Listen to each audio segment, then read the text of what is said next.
simbahan, oh. Yan, oh. Simbahan tayo, oh.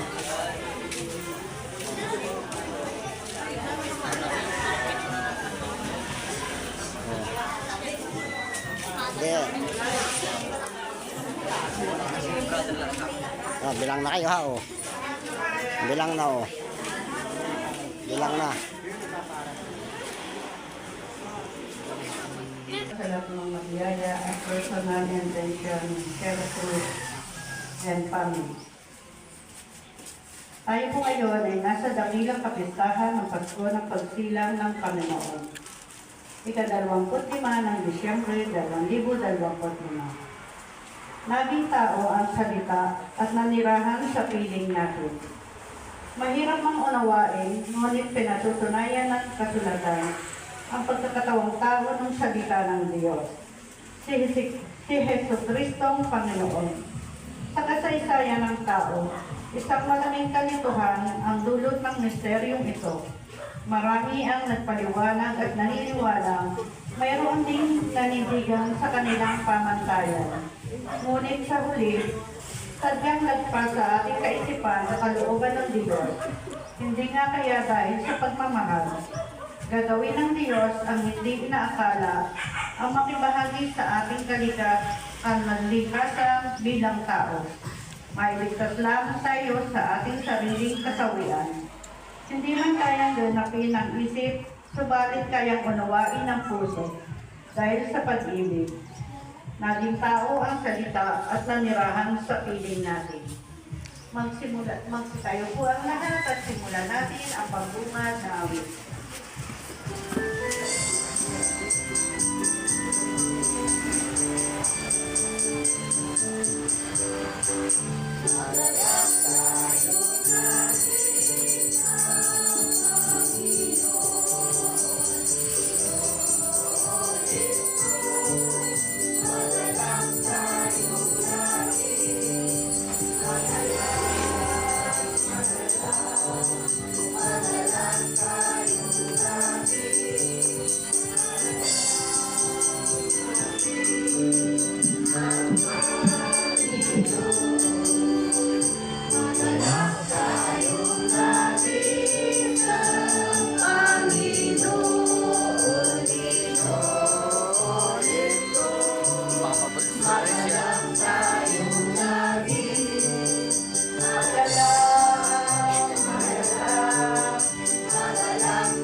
Sa ngalan ng Ama, ng Anak at ng Espiritu Santo.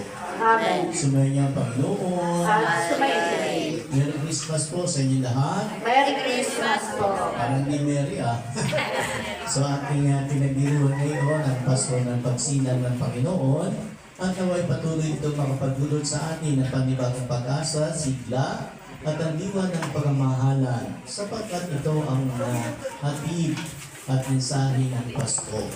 Kaya naman sa misang ito, upang higit natin makamtan ang biyayang makalangit at imunang handa ang sarili. Aminin natin ang ating mga nagawang kasalanan, ihingi po natin ang tawad sa Diyos.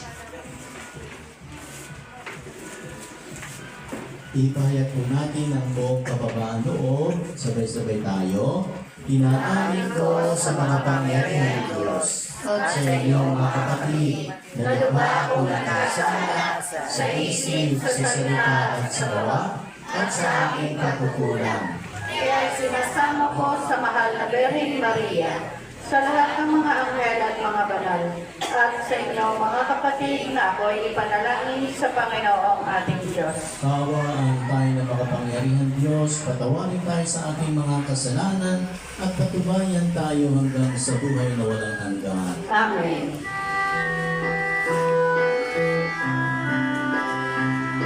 Panginoon, kaawaan mo kami.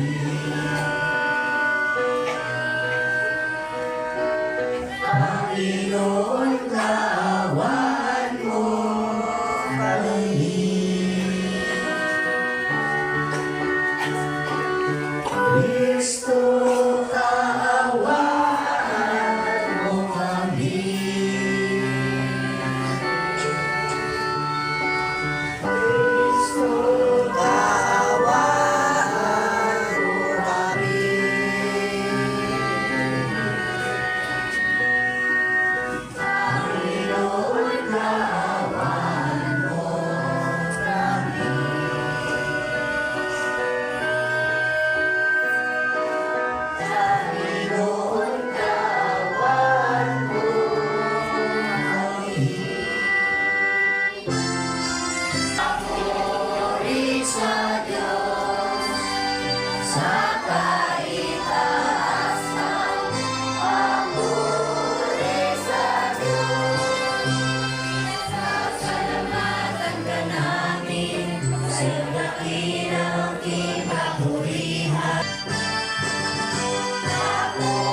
ligtas ng Diyos nating mahal. Pagbasa mula sa aklat ni Propeta Isaías. Magmula sa bundok, okay gandang pagmasdan ng sugong darating upang ipahayag ang magandang balita ng kapayapaan. Ipahayag niya ang tagumpay at sasabihin, sama silang aawit. Makikita nila ang Panginoon sa Siyon ay babalik. Magsiawit kayo, mga guhong moog nitong Jerusalem, pagkat ang hinirang ng Diyos na Panginoon ay kanyang inalin. Tinubos na niya itong Jerusalem sa lahat ng bansa. Ang kamay ng poon na tanda ng lakas ay makikita ng mga nilalang, at ang pagliligtas nitong ating Diyos tiyak na mahayag. Ang salita ng Diyos.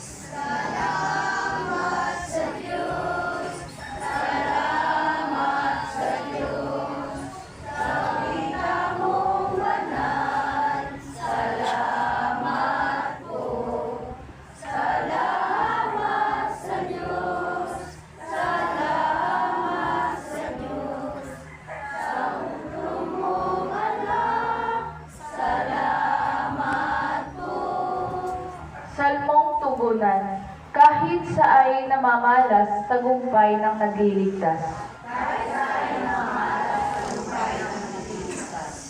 Umawit ng bagong awit at sa poon ay ialay, pagkat yaong ginawa niya ay kahangahangang tunay. Sa sariling lakas niya at taglay na kabanalan, walang hirap na natamo yaong hangad na tagumpay. Tugon. Pagitan ng kanyang anak ay nilikha ng Diyos ang sansinukob, at siya ang tinalaga niyang magmay-ari ng lahat ng bagay. Ang anak ang maningning na sinag ng Diyos, sapagkat kung ano ang Diyos ay ganon din ang anak. Siya ang nag-iingat sa sansinukob sa pamamagitan ng kanyang makapangyarihang salita. Pagkatapos niyang linisin tayo sa ating mga kasalanan, siya ay lumuklok sa kanan ng Diyos, ang makapangyarihan sa lahat. At kung paanong higit na dihamak ang pangalang ibinigay ng Diyos sa anak, gayon din siya higit na dihamak sa mga anghel. Sapagkat hindi kailanman sinabi ng Diyos sa sino mang anghel, ikaw ang aking anak, ako ang iyong ama. Hindi rin niya sinabi sa kanino man sa mga anghel, ako'y magiging kanyang ama at siya'y magiging anak ko. At nang susuguin na ng Diyos, ang salita ng Diyos. Salamat sa Diyos. Magsitayo po ang lahat.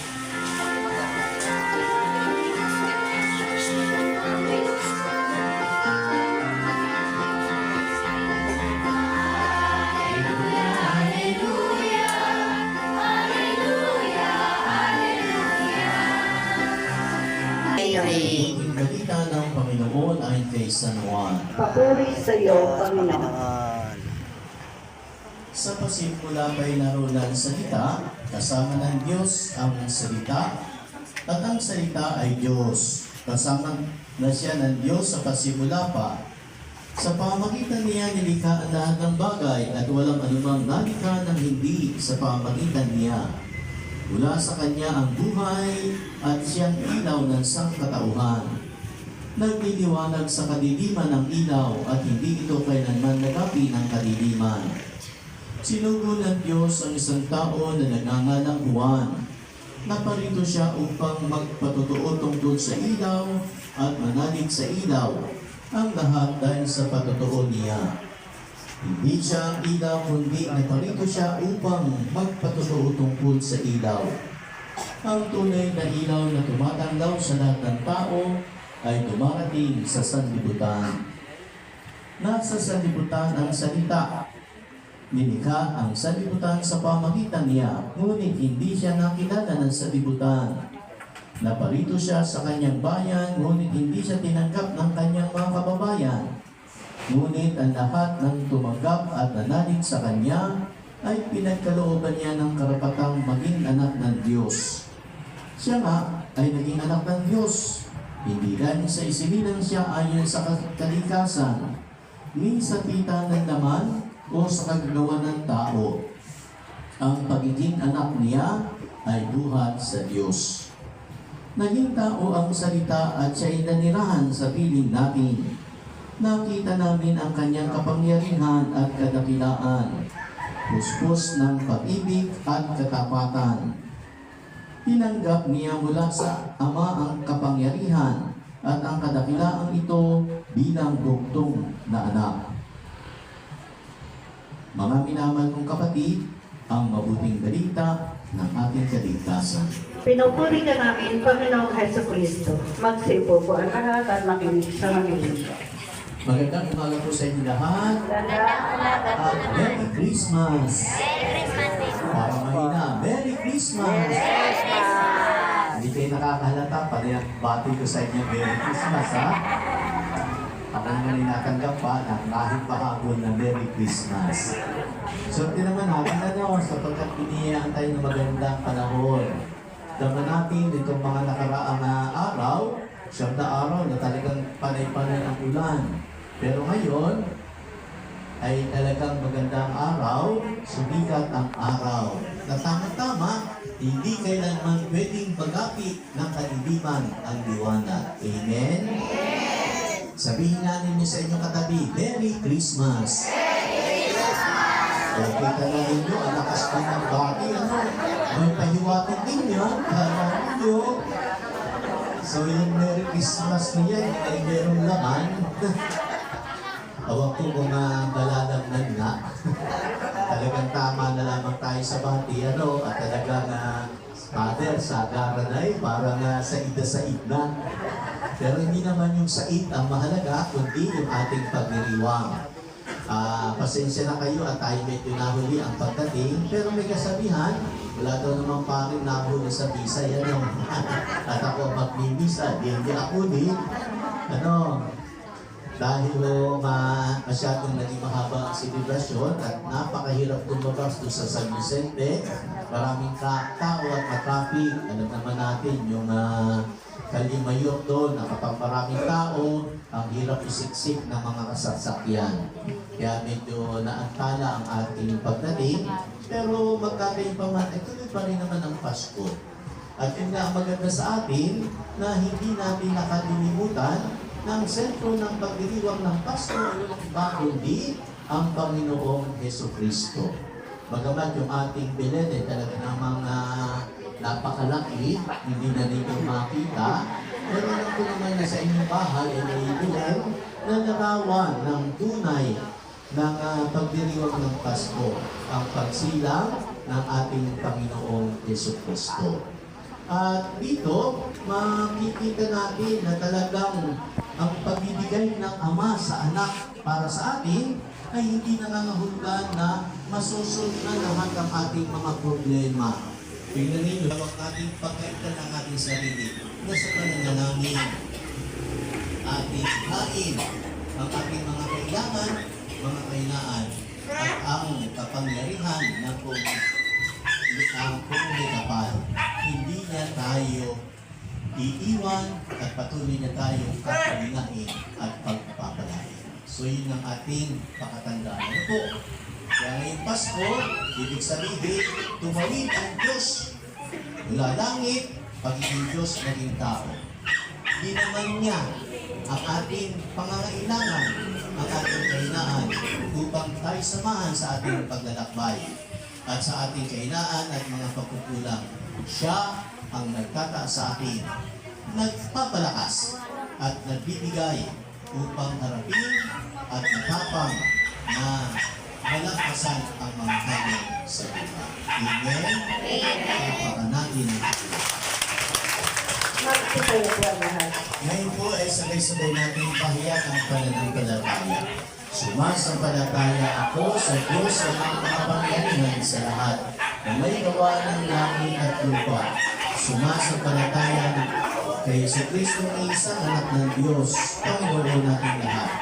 Sumandali tayong manahimik.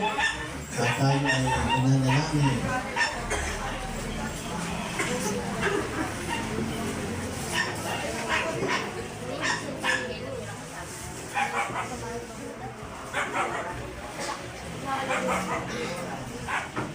Magstay na po tayo. Sabay-sabay natin kahit uli. Nagkatawang tao siya, lalaki ng Espiritu Santo. Ipinanganak ni Santa Maria Virgen. Nagpakasakit sa pinako sa krus, namatay inibing, nanaot sa niroroonan ng mga yumao, na may katong araw, nabuhay ng maguli, umakyat sa langit. Ang mga makapangyarihan sa lahat, doon nagulat pa rin ito ako kung sa nabubuhay at namatay na tao. Sumasampalataya naman ako sa Espiritu Santo, sa banal na simbahan katolika, sa kasamahan ng mga banal, sa kapatawaran ng mga kasalanan, sa pagkabuhay na maguli ng mga namatay na tao, at sa buhay na walang hanggan. Amen. sa Jesus ang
pagsilang sa iyong angkan, ay siya rin nawang magkaloob ng muling pagkabuhay, kasama mo at ng Espiritu Santo, magpa sa walang hanggan. Amen. Ay ito'y ating gaganapin ang ating may kanto. Ating aawitin ang ating piso. Panginoon, tayo ay magbigay. Pwede na po tayo humanay. Sa Panginoon tayo ay magbigay. Ibabalik, siksik. Panginoon tayo ay magbigay. Magbigay tayo sa Panginoon tayo ay magbigay. Ibabalik, siksik. Ligliga tumahabang. Ibabalik, siksik. Ligliga tumahabang. Mga kalina, kumikilala sa iyong mga kagandaang loob, tinatanaw namin ng may utang na loob at kasasalamat ang mga kaloob mo sa amin, ang buhay, talino, oras, ang pagbabalang espiritual at material.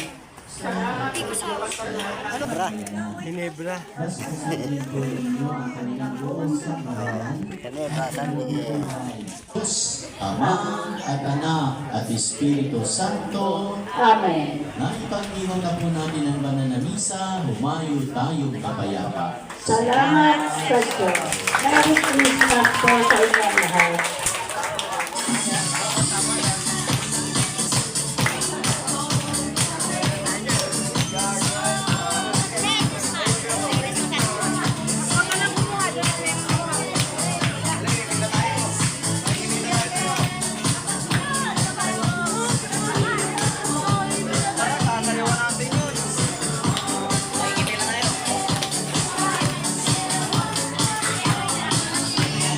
Ay, papasko.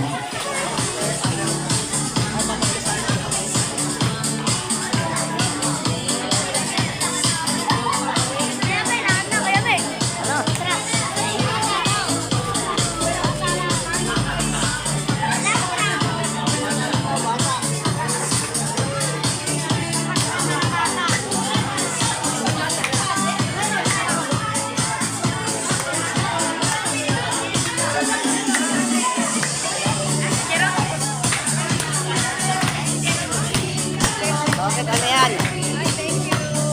Ayan. Hop. Oh, labas.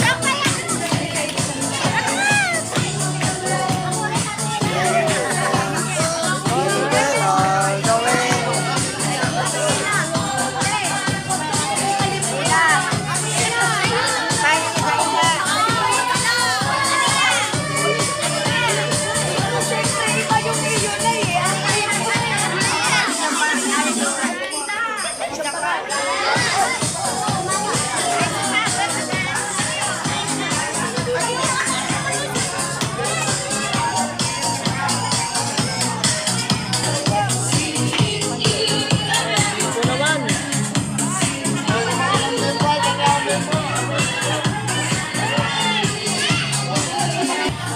May pagkain na